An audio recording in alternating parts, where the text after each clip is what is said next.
Hi everyone, and welcome to this video on the secrets of LinkedIn networking that actually work.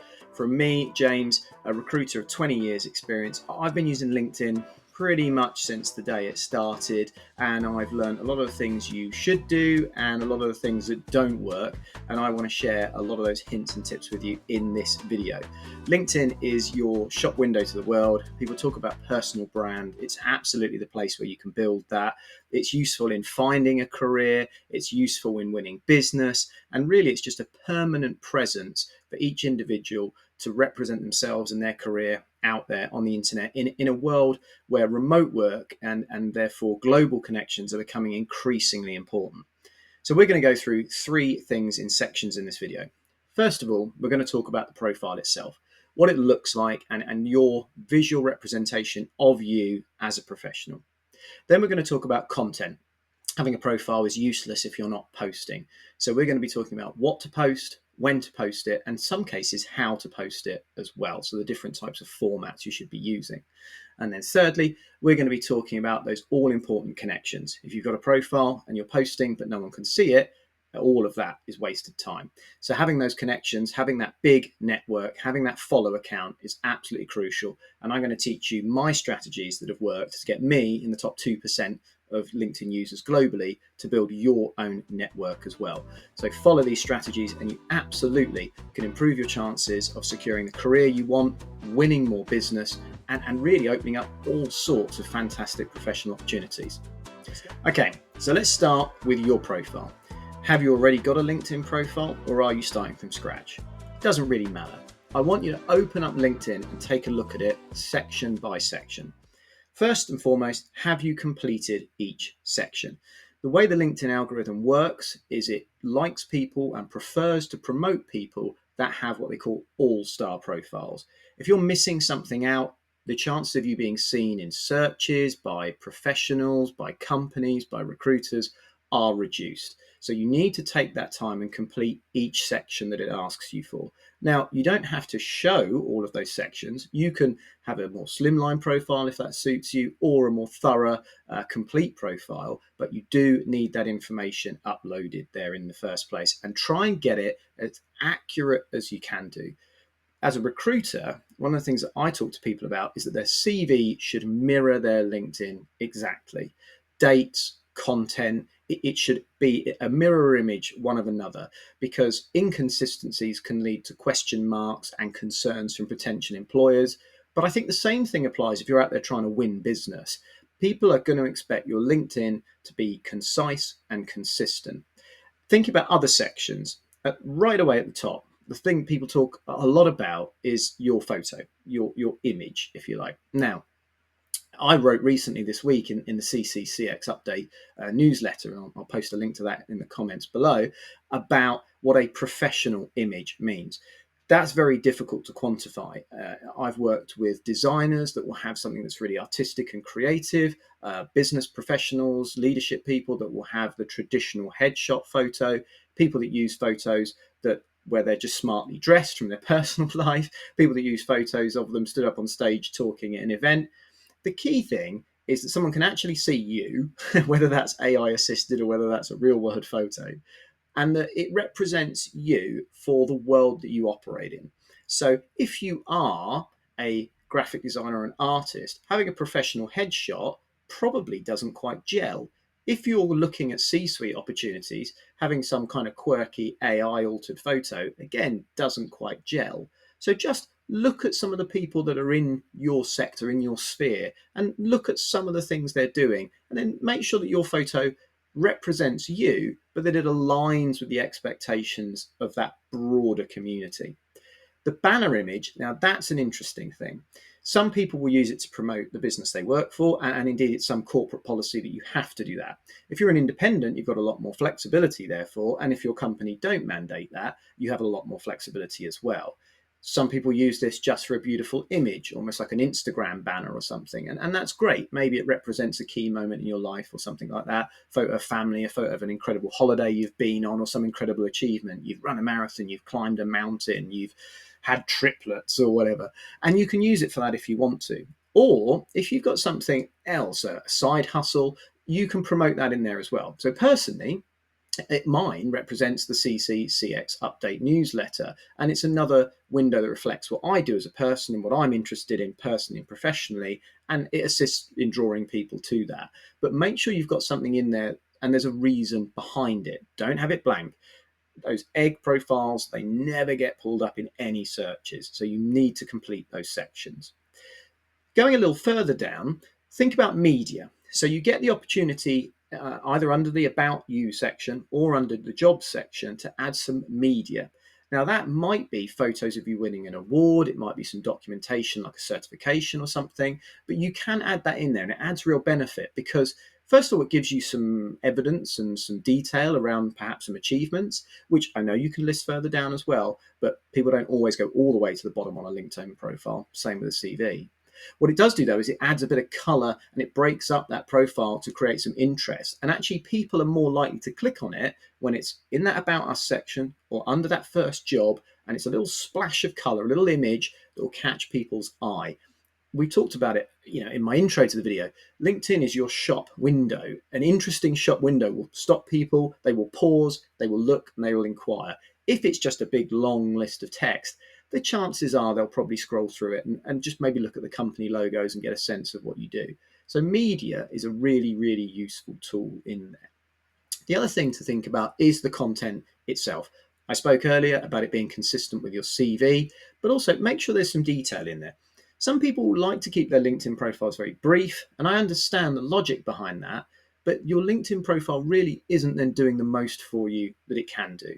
Take the time to add the detail in, put some bullet points in, talking about what it is you're trying to do, what it is you want to be doing and you achieve.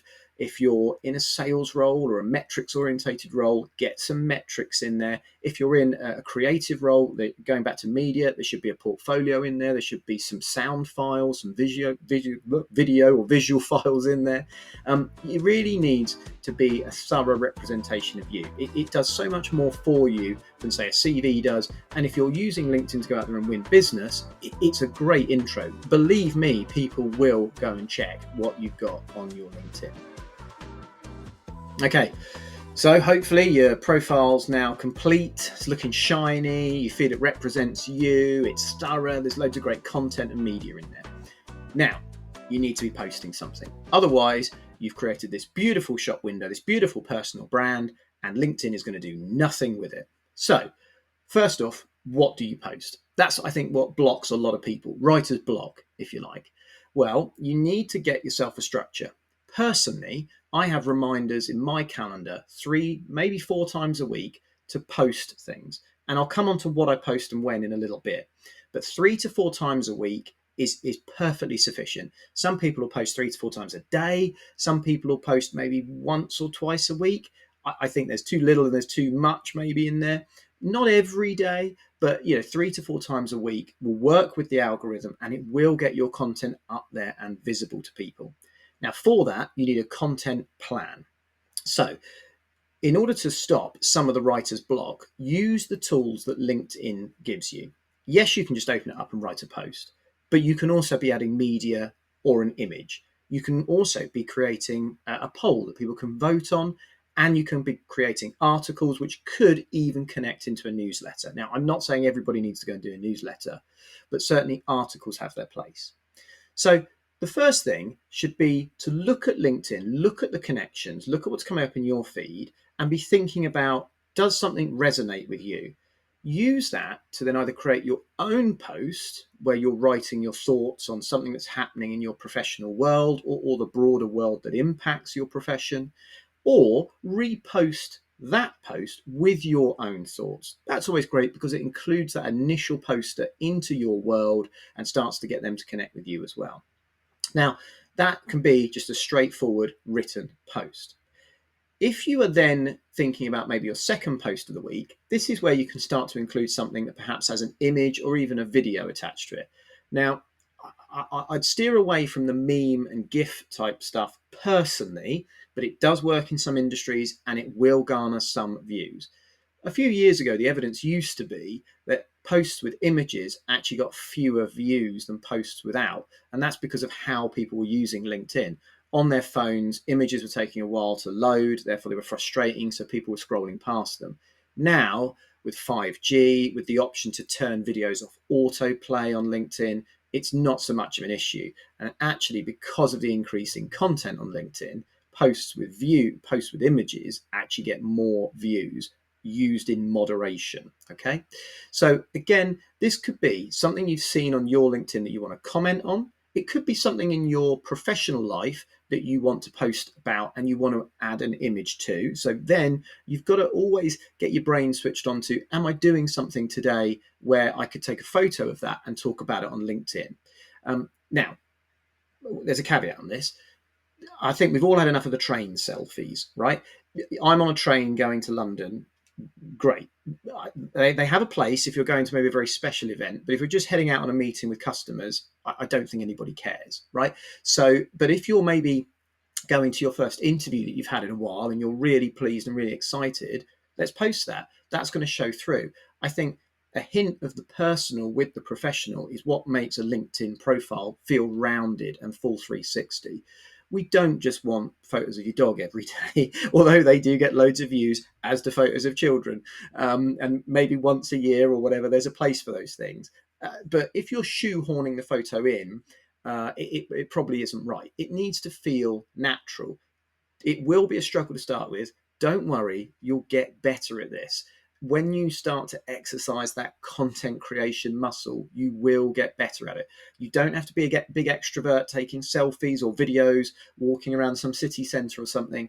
It can be you're heading to the gym in the morning, or you're walking the dog in the afternoon and you were thinking about something, or you've seen something, or it can be lots of different things that could be done in isolation and on your own, and don't even have to include you. I very rarely include photos of me on LinkedIn because I don't really think it adds any value past the photo being at the top of the profile. And I almost never include photos of other people. Other people do totally different things. They're very much using it as a social channel, and there's always other people included. That will, again, garner views, but it's got to feel right for you and make you feel comfortable. The other thing to think about then is polls and those things that people can vote on. Now, you don't just want to be running a poll out there for no good reason. And in recent years, we've seen a lot about, would you rather work from home or work in the office or hybrid? We've seen a lot about do you feel you're overpaid or underpaid? How do you feel about a 4-day week? These kind of large employment topics that float around in mass media. Now, that's cool. You can create your own post on that and it will get some interaction. But also, again, try and think about what matters to you, your professional world, and what's affecting that, and then try and make it relevant to that. Polls do tend to work with the LinkedIn algorithm because they create engagement, and so they do get pushed up there. If you run them all the time, it waters it down. Really, one of my last points then, coming back to something I mentioned earlier, articles. If you've got something that you really want to get into, you really want to add detail, you've got some data, you want to talk about the sources of that data, and there's some complexity in all of that I'll go into in a future video. Articles are your best format. LinkedIn's created them for that. They don't want long posts. They want people to create an article and post that. That's great as well because it appears on your LinkedIn profile saying articles posted, and that gets a separate number of views. So again, it's just rounding out that LinkedIn profile, and it's the proper channel for that. Last point I'll make on content. When you are posting something, it is a really good idea to mention companies that you're talking about in there, or other people that might be interested in what you're saying. So if you and a colleague or you and a friend were talking about something, then something happens in the world, like here in the UK recently, there's been talk from the Labour government about a 4-day week option for employees. If you've been talking about that with someone for a couple of years, you might want to post on LinkedIn your thoughts about it, and then that person in the post as well. It flags up with them that you've talked about something and acknowledge them, which encourages them to respond. And content is not just about views, it's about engagement as well. And arguably, in terms of the LinkedIn algorithm, engagement is more important. Are you getting people responding to what you're saying? Not just the thumbs up and the clap and everything else, but actually commenting. And of course, that goes for you as well. Are you out there then commenting on other people's posts as well? And I don't just mean the congratulations, well done, this is great, but actually a couple of sentences with a bit of context for you as well. And again, this all works to bring your profile up the search results. This whole content plan shouldn't take hours a day, by the way. If you're spending 15 to 20 minutes a day, 3 to 4 days a week in your work week, fantastic. If you want to post stuff outside of work week, and you don't want to be, on the phone doing it or whatever, use a scheduler. I use Adobe Express Scheduler, and that allows me to post things at the weekend. It doesn't do everything as well as if you posted it in person, but it's great for things like public holidays or when you're away, if you want to keep focus on your LinkedIn. Connections and the network. We talked about having a great looking profile. We've talked about the content that you're posting. But if there's no one connected to you to see it, what's the point? So how do you go about building your connections and building your network? Well, I've got a follower count near enough 17,000. I've almost maxed out connections as well. And I've done that by having a consistent plan. So I'm going to teach you exactly what that is. So first off, I thought about the people that I wanted within my network and why. Now, as a recruiter, my LinkedIn does two jobs for me. I need to reach out to individuals about their own careers, applicants, candidates, if you like, and I want to reach out to businesses so that they can see that I'm working in that world and use me to help introduce them to people. So mine is doing two things for me: business development and candidate talent attraction. Yours might not need to do that.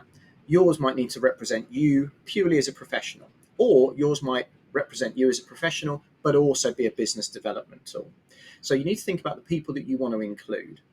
Then what I do is I created a spreadsheet, and into that, I would run a search on LinkedIn. If it brought up the number of people if it brought up the right type of people that I wanted in my network, I would save that search into a field on that spreadsheet.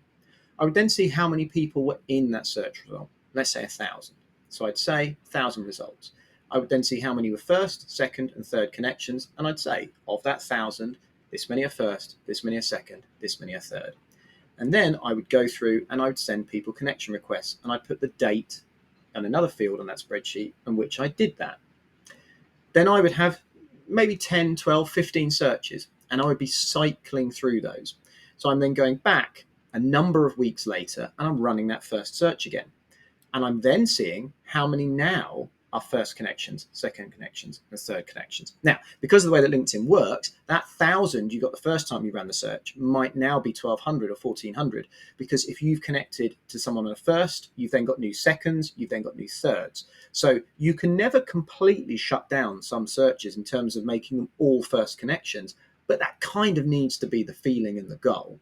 And then when you've kind of done that and you feel you've maxed that out, that's fine. You consider that search done. And when you've run all those 15 or 12 searches, for example, you'll see kind of how many connections you could ultimately have from that, because by the total number of the searches.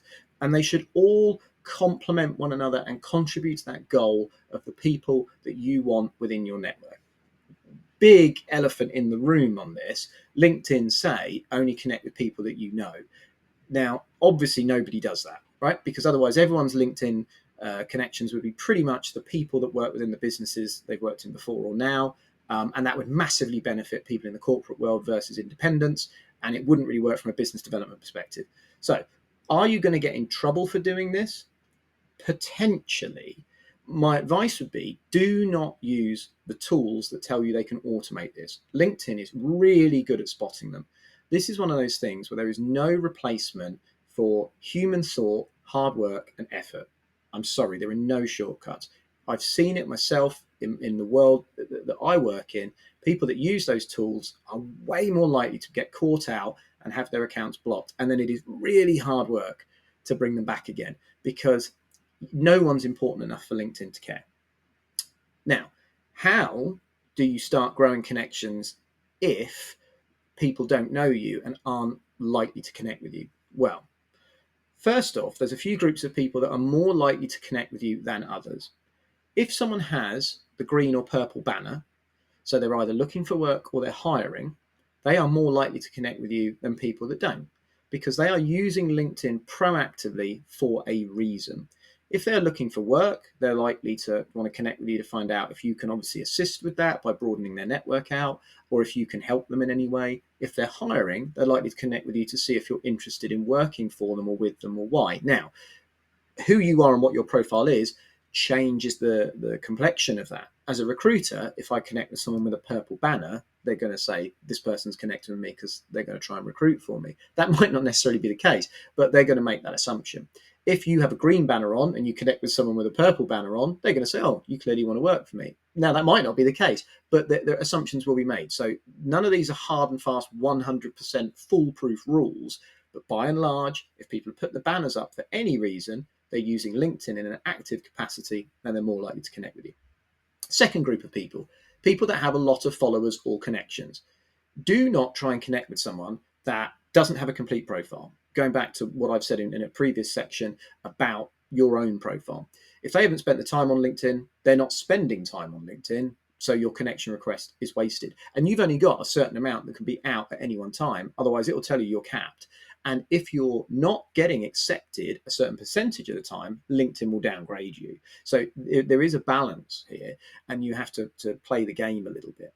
But if people have, say, under 500 connections, again, they're probably not active on LinkedIn enough to spot your connection request, and therefore they're probably not that useful to your network either. The last category of people, let's say you want to connect with a company. It's a company you love to work for, or you just want to get close to and find out what they're up to. Look at the business as a whole. Do you want to go and connect with the CEO? Well, of course you do, but they might not actually use LinkedIn that often. They're super, super busy. Do you want to go and connect with like the sales development and account executive people?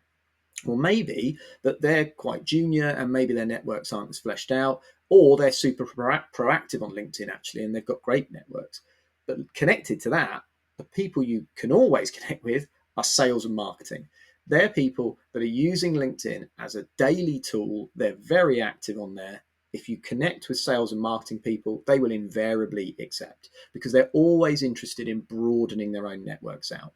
So if there's a company of 400 or 500 people and you want to get in there and connect with the technical director, the finance people, HR, legal, creative, whatever department, if you start with sales and marketing, they will accept. Then that gives you second connections, as long as they've done their job properly, to all those other people in the business, which allows you a much warmer connection.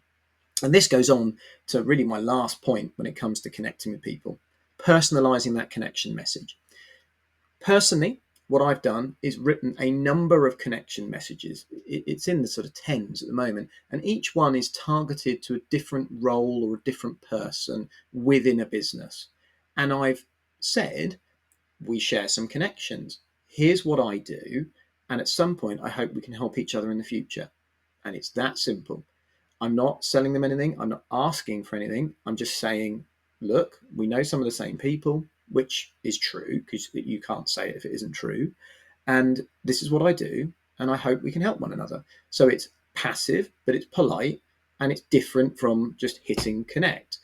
And I get about a 60% acceptance rate on sending those messages out.